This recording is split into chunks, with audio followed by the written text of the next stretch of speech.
Kawasaki.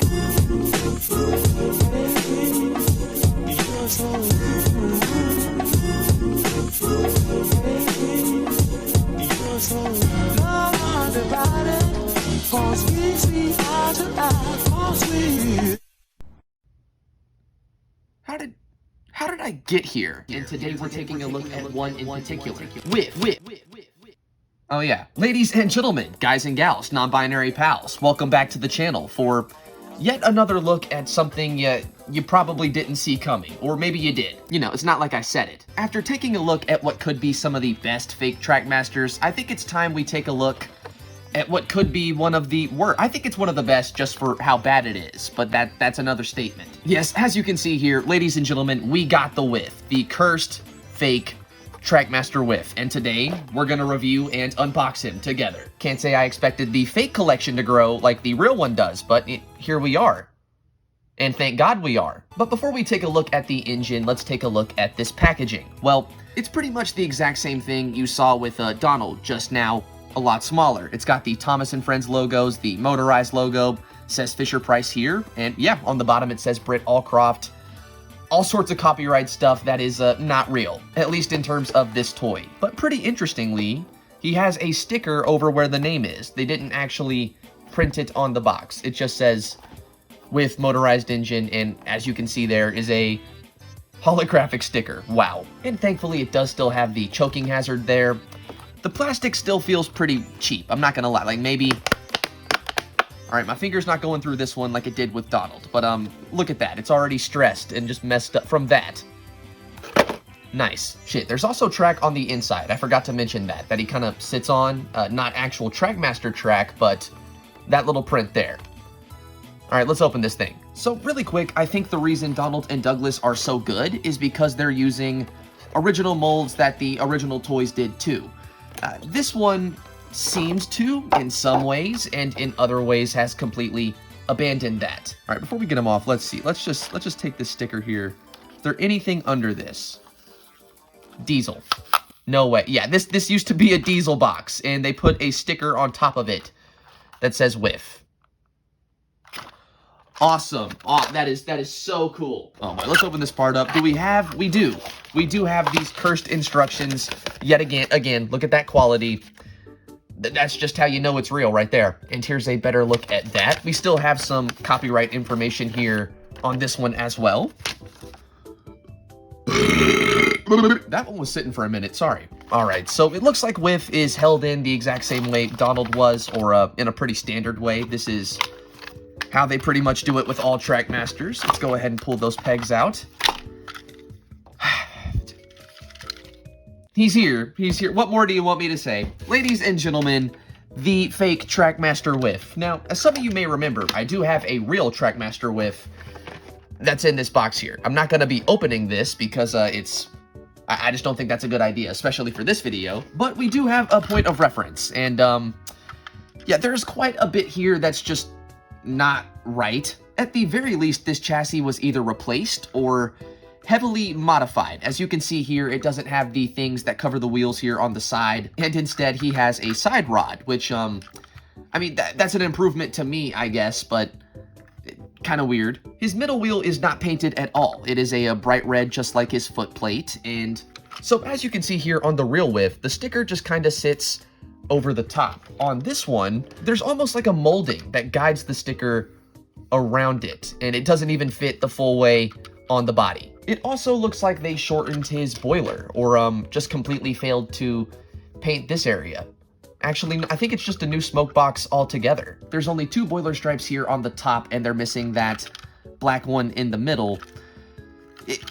There's a lot to take in with this one toy, as you can see. I mean, to be fair though, the face is pretty, I mean, that's pretty accurate and standard to the real one. Let's see, absolutely no back buffer beam at all. There's no buffers or anything here, just the coupler sticking out and where the body ends. Truth be told, stickers that do kind of look like, or at least resemble, the real ones, but as you can see, it's still missing stuff. Like, where's the white lining around it? That's just completely not present. And what does the bottom say? Made in China and not recyclable. You didn't really have to tell me either of those things. I mean, the front buffers aren't painted, but at least they're there. What do I think of this thing so far? What are the main thoughts? It's terrible in the best way. Like, it's so bad, I kind of love it. Like, this is, are you serious? This is a real thing, and I have it in my hands right now? That's kind of, what? Like, I feel like I love it for all of the wrong reasons. It's kind of cute, but in the most fucked way possible. This is a terrible design of Whiff, but for that reason, I kind of like it. But enough of all that, ladies and gentlemen, let's take a look at this motor. I wonder if it's like Donald and Douglas. Like, if they're just reusing the same motor for all of these Yep, they are. They are reusing the same exact motor for all of these guys. So this thing is pretty much identical to a classic TrackMaster motor, except for this little battery connection here. And in the terms of Donald, it was much stronger. Like, it actually performed in a really good way. I'm curious if Whiff will do the same. Like, will he be like Donald and be able to pull 11 to 12 cars right off the bat? I hope not. I only have 2 garbage cars, but you know what? I'm gonna try. But really quick, let's fit this guy with a battery and see if this even works. Is there anything on the inside? No, just some molding. That is so cool. All right, everybody, we've got a battery. Let's go ahead and fit this really quick. Let's see. Don't explode. Please don't explode. Well, would you look at that? He's working. Looks like there's... I mean, he doesn't seem very strong just from that alone. But to be fair, we've got motion. It looks like everything's going how it should. And thankfully, unlike Donald, this switch isn't very stiff. As you can see there, performs pretty normally, or how a TrackMaster switch should. All right, with all of that being said, let's get this dude put back together.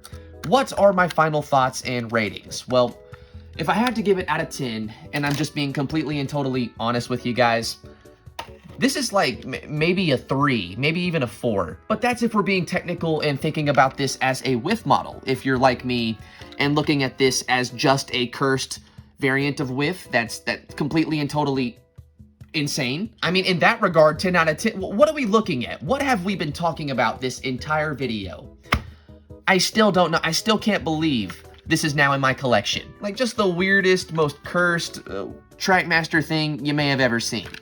And it still isn't TrackMaster 2. You know, to be fair, if TrackMaster 2 did make Whiff, we have to ask, would it be better than this? No, probably not. It would probably be much, much worse. That's just my opinion, though. Feel free to disagree. It's okay to be wrong. All right, ladies and gentlemen, with all of that being said, I think it's time we take this dude to the layout. I cannot believe this is now my... What? I bought that? All right, everybody, welcome to the airport loop. And not only do we have Whiff, but 1, 2, 3, 4, 5, 6, 7, and... I mean, technically 8, but that's a brake van. Cars that are fully loaded to see if this lad can pull them. I don't know why I said that like a robot, but I did. All right, so I know this is a little less than Donald's had technically, but seeing as he has to go up the bridge and under it, and something just tells me he's probably not as strong as Donald. We'll see how this goes, and if it goes well, we might add some more. But ladies and gentlemen, let's see what this lad can do. And he is off. Let's see. All right, so far so good. He's making it off that straight with no problems. Around the curve, behind the tunnel. Oh, little wheel slip. He's got it. He's got it.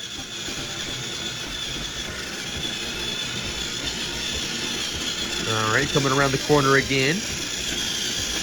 Still pretty good. All right, inner line's going pretty well. Aw, Harold's got him a little little stuck. That is not on the stop position. Let's just, there we go, a little help right there. Through the station. Right through the airport. Looks like he's going under the bridge this time. Oops. And does he fit? Will he make it? Well, look at that. Alright, wheel slipped a little bit on the switch, but right under the bridge. Cool. Alright, let's set it straight this time. Again. Okay, he does not like Harold at all, at least with this train. Alright, let's see. Let's see if he can make it up that hill. That's what I'm really curious about right now. Let's see here. Through the airport again. Straight onwards and through the tunnel. Come on, Whiff. Come on. Aw, is that it? Oh, he's getting it now. A little bit. And no, now we're just stuck on the bridge.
Either subscribe, donate, or get the fuck out.